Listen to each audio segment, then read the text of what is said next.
Olá, começa agora uma entrevista que, em particular, eu quero dizer, é um sonho meu. Eu conheci e ouvi falar da irmã Maria Couto há algum tempo atrás, dá para se dizer em torno de 2 anos atrás.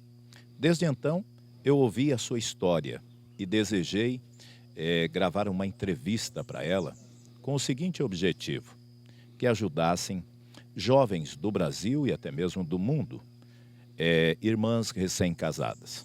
Ao meu lado, Maria Couto, e eu estou aqui na cidade de Betim, Minas Gerais, e nós vamos começar uma entrevista que tenho certeza que vai ajudar você, vai edificar você. Porque em Provérbios 14:1 diz: a mulher sábia edifica a sua casa e a tola destrói. Irmã Maria, Deus abençoe, o cumprimento para os nossos telespectadores. Amém. Eu quero primeiramente agradecer a Deus o privilégio de poder dar um testemunho tão simples, mas de grande valor, porque Ele me fez vencedora em todos os obstáculos que foi me oferecido durante a minha caminhada.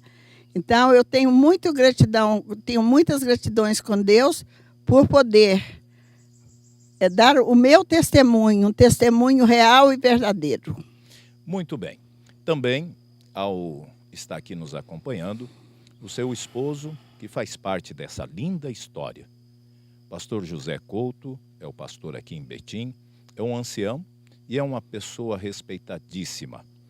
Então, irmã Maria, eu gostaria que a senhora voltasse ao passado, para nós entender o sucesso de vida que a senhora está tendo agora. Nós precisamos voltar ao passado. Aonde a senhora nasceu, os seus pais, quantos filhos. Vamos começar lá no início e fazer um resumo para nós. Agora com a palavra, a senhora. Eu acredito que no decorrer da entrevista eu vou lhe interromper, mas tenha total liberdade de falar. A senhora nasceu aonde? Eu nasci na cidade de Betim, filha de um casal pobre, mas um casal de exemplo. Eu tive um pai maravilhoso, tenho uma mãe maravilhosa, a qual me transmitiu coisas maravilhosas, que foi o amor verdadeiro que ela tinha pelo meu pai e o respeito. Então, isso faz parte na minha vida por causa do berço que eu nasci. Porém, eles não eram cristãos, mas o papai, ele criou nós nos regimes da Bíblia. Ninguém cortava cabelo, ninguém usava pintura, ninguém usava roupa curta, ninguém vestiu calça comprida.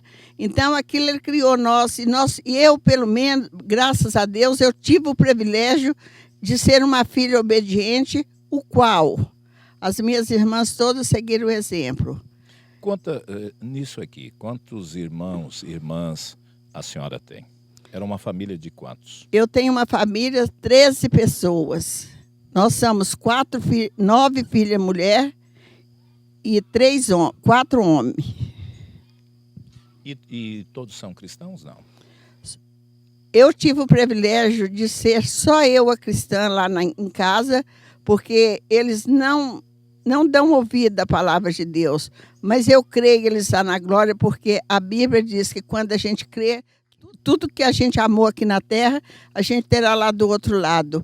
E eu amo minha família, apesar de eles não serem um cristão, são gente muito boas, respeitadores, respeita a minha fé, respeita a fé do meu esposo. Eles não tomaram a posição de seguir a palavra, mas todo o aperto que tem lá, eles acham socorro é no meu esposo ou em minha pessoa. Então, eles não creem, mas eles têm respeito. E agora, seguindo, então, eu gostaria que a senhora contasse a sua história. Nasceu nessa família, como a senhora disse, seus pais não eram cristãos, mas ensinaram princípios que foi bom para o resto da vida. É isso? É isso. Então, uma coisa que fez muito sentido na minha vida, a qual me traz essa grande vitória, foi obediência a meus pais e respeito. Eu sempre tive respeito pelo meu pai, eu obedecia, e ele não gostava que a gente saísse. Eu nunca saí, eu fui criada, apesar de ser em um lar que não era cristão, eu fui criada como muitas moças hoje é cristã e tem muito mais regalia. Eu nunca fui num carnaval, eu nunca fui em sala de baile, eu nunca saí assim nessas festas. Então, onde a gente ia era na igreja, só na igreja e assim mesmo, não era todos os dias. Então, eu sou uma verdadeira mãe dos meus irmãos mais novos, porque eu tinha 7 anos, como eu disse no início, que eu sou de um lar pobre, eu subi em caixote para fazer comida no fogão de lenha, mamãe muito doente. Então, Isso com quantos anos? 7 anos que eu tinha. Buscava lenha no mato para queimar, socava arroz no pilão para nós comer, socava café 2 vezes, socava para descascar e socava para moer. Agora, graças a Deus, eu nunca fui revoltada, nunca achei que aquela vida era difícil, então eu aceitava bem, porque era a vida que Deus tinha me dado, era aquela. Então, eu mais tinha que trabalhar com perfeição e amar aquilo que eu fazia. A senhora, irmã Maria, tinha algum sonho, vamos dizer, com 12, 13 anos? E com quantos anos a senhora começou a namorar ou pensou em namorar? Até pensar em namorar, eu não pensava muito não, porque as moças andavam muito bem trajadas e eu não tinha traje. Minhas roupas eram muito feias, eu vestia era esse saco de que passava pano no chão, eu tendia ele, eu mesmo que fazia minhas roupas, eu misturava 2 cores para não ficar parecendo muito tendida. E aí eu pensava que eu nunca ia namorar, mas só que eu confiava em Deus e falava com Deus: Senhor, se o Senhor tem um marido para mim, o Senhor me guarda uma virgem pura para ele, porque se eu casar um dia, eu quero que meu marido ande de cabeça erguida e nenhum homem falar assim, eu toquei naquela moça. Então, isso aqui eu tinha dentro de mim, dado por Deus, que isso aí eu acho que foi Deus que me brindou, porque no natural ninguém dá conta de fazer isso, e Deus é minha testemunha, que todas as palavras que eu estou falando aqui é pura e verdadeira. Eu tinha 15 anos, eu conheci meu esposo. Não conheci os pais dele. E como o pai dele via eu desenvolver assim, tão nova, mamãe doente, eu desenvolvendo tudo, lavando roupa, tirando água na cisterna, lavando roupa na bacia, trançando o cabelinho das minhas irmãs, que elas eram 8, e o papai não deixava cortar, dava piolho de quase matar a gente para catar os piolhos, era aquela luta que eu tinha, mas eu nunca cortava no cabelo delas nada. Então, eu fazia assim, tudo direitinho. Aí eu pedi a Deus assim, que me guardasse, eu nem atrevia em conhecer. Quando eu conheci, aí eu conheci o pai do Zé e a mãe, que o meu pai negociava com eles. E quando ele sempre... Diz o meu esposo que ele sempre chegava lá e me elogiava. Aí o Zé começou a ter interesse em me conhecer. Aí nós passamos quase 1 ano, né, Zé? Aí quase 1 ano nós conhecemos. Aí nós conhecemos, começamos a namorar. Mas eu fiquei sabendo que, com todo respeito, o irmão José parece que era meio namorador, tinha umas moças bonitas que gostavam dele. E a senhora não se achava tão bonita, mas tinha um caráter tão lindo. Apesar que a senhora, com todo respeito, é muito bonita ainda hoje, né? Mas o rapaz disse que parece que era tinhoso, uma expressão assim da região aqui, né? Como é que é isso? Ele era muito namorador mesmo, mas como eu era uma moça muito isolada, então eu não ficava sabendo, porque eu não saía nos ambientes que ele ia. Então, eu lembro quando nós já estávamos namorando, um dia ele me ligou e falou, não vou na sua casa hoje. Aí eu falei, eu vou trabalhar. Aí eu falei, tudo bem, vai trabalhar, vai cumprir com o seu dever de empregado. Aí ele disse para mim depois que eu aceitei aquilo com tanta normalidade que ele achou que eu ia fazer um passeio e eu estava interessado em alguém. Foi o dia que ele chegou mais cedo lá em casa. E para vocês, jovens, que namoram, a maior segurança que a gente pode ter é da liberdade, porque a liberdade traz presa perto da gente. Então, eu sempre dava ele toda a liberdade, nunca cheguei perto dele quando nós estávamos namorando. Eu esperava ele chegar perto de mim, porque eu não sabia se ele estava tratando de algum negócio. Então, a gente tem que deixar a liberdade. Eu falava para ele, falei, ó, você diz que me ama, mas se algum dia você encontrar alguém melhor do que eu, que te complete melhor, eu prefiro morrer de amor por você ter me deixado do que te fazer infeliz. Então, o meu amor era desse tamanho por ele. Uma vez, ele arrumou uma namorada e tirou um retrato abraçado com ela e levou para irmã dele, para as irmãs dele ver. E as irmãs dele ficou muito revoltadas, porque elas conheciam o meu caráter e sabiam como eu considerava. Aí, o dia que eu fui na casa dele, elas me chamou no quarto e me mostrou o retrato. Aí eu abri a porta, chamei ele e mostrei para ele o retrato. Você conhece essa aqui? Ele ficou sem graça, me fez 1000 desculpas. Falei, não precisa me desculpar. Quem sabe que ela que é sua querida? Pode ir em frente. Ou seja, a senhora tinha segurança. Ó, eu tinha segurança até num ponto, mas eu era meio desconfiada dele. Uma vez eu achei que ele ia embora e não voltava mais. Mas eu não mandei, não escrevi para ele, não telefonei, nem fiz nada. Deixei ele sentir como se eu não tivesse nem importando. E agora, seguindo a história, como foi para casar? Lembra?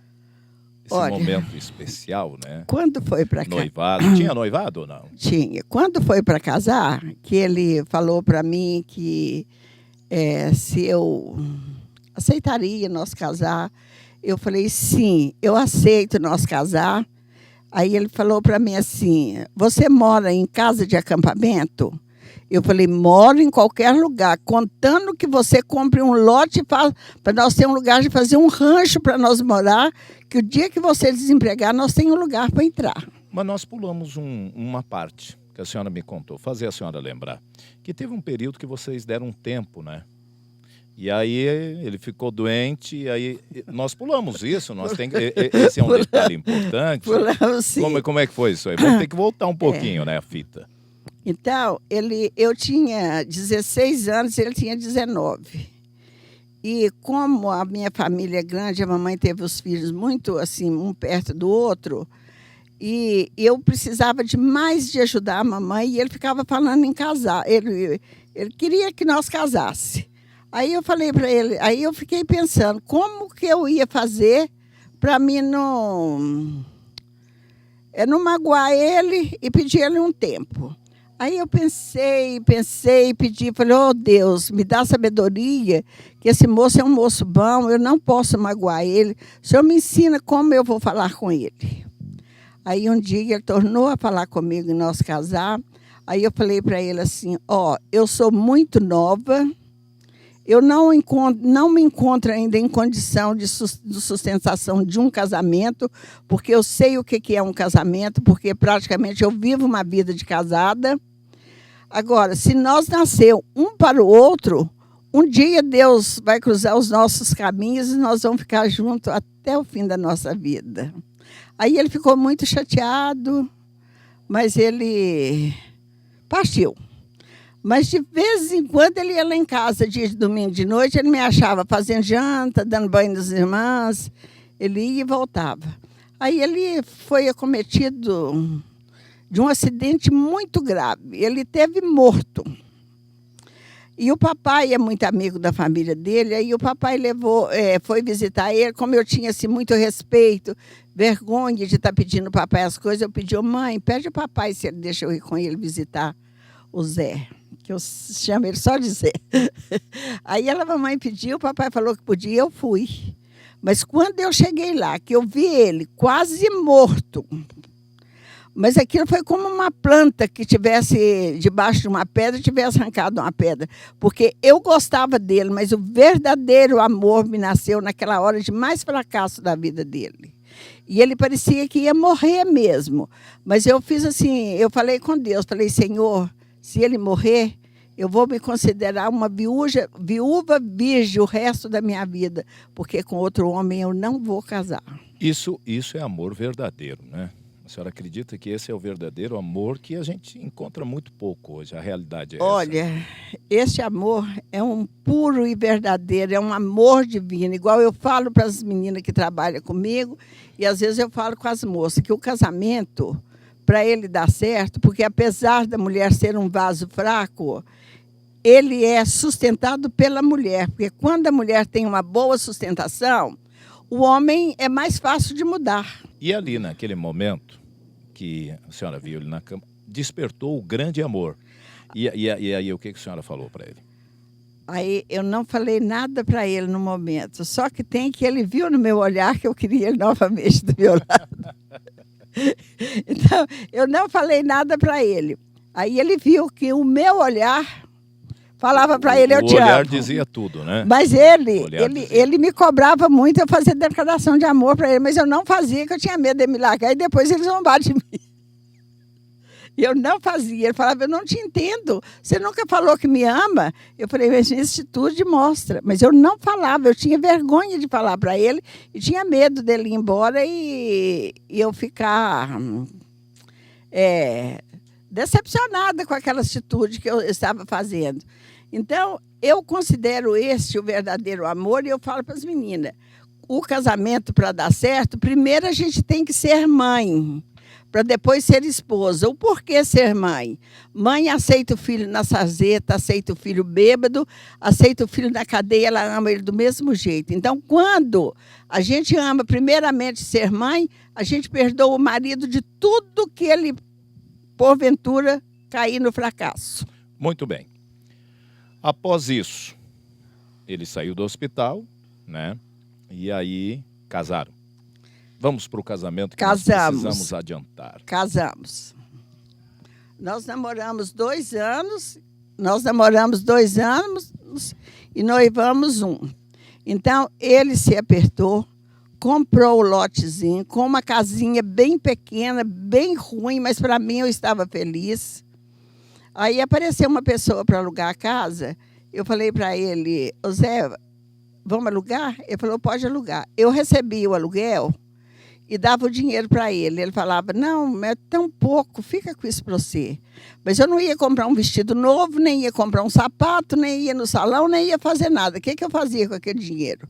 Eu pegava, fui comprando vasilha, fui comprando as coisas que precisava para dentro de casa e fui guardando. A casinha era muito ruim, o tijolo estava todo comido, aí eu fui guardando dinheiro.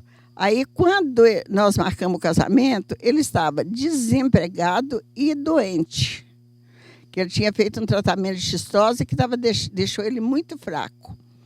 Aí marcamos o casamento, ele falou, não, se Deus quiser, nós vamos casar. Aí ele ficou, de novembro, nós marcamos o casamento em setembro, né? Aí, para nós casar, dia 24 de janeiro. Aí ele ficou até quase os primeiros dias de dezembro sem emprego. Aí ele empregou e foi trabalhar na Rio Bahia, 750 quilômetros longe de Betim. E lá ele foi, faltando 20 e poucos dias para o nosso casamento. E ele, trabalhando muito, ele mandou um telegrama para mim, o telegrama não chegou. Nesses 20 e poucos dias, o dinheiro que eu tinha feito, juntado, que eu já tinha comprado tudo, eu mandei cimentar a casinha, mandei fazer um fogão, busquei lenha, porque nós não tínhamos fogão a gás, busquei lenha, ainda fiz uma compra, comprei até muda de laranja para me plantar no quintal, comprei meia banda de porco, fiz linguiça, pus carne na gordura. Então, ele ficou, faltando 2 dias para o casamento, ele não tinha chegado. A moça que preparava o meu vestido falou para mim assim, você não tem medo desse moço não vir? Eu falei, não, ele vem, o casamento ainda é depois de amanhã. Eu tinha aquela certeza que ele vinha. Aí nós ia casar quinta-feira, quando foi terça-feira ele chegou, de noite. Aí ele chegou, a casinha já estava toda arrumada, eu já tinha comprado lampiãozinho, mas não é lampião a gás não, é lampião de querosene mesmo, fumacento. Era um lampião para o quarto e umas lamparinas, eu não sei se vocês conhecem, lamparina é que dá uma fumaça preta, é uma tochazinha acesa numa latinha. Então, nós tomávamos banho de bacia, A água era de cisterna, então como que nós fazíamos para tomar banho? Eu quentava uma lata d'água, temperava ela, ele entrava na bacia, eu fazia chuveiro nele,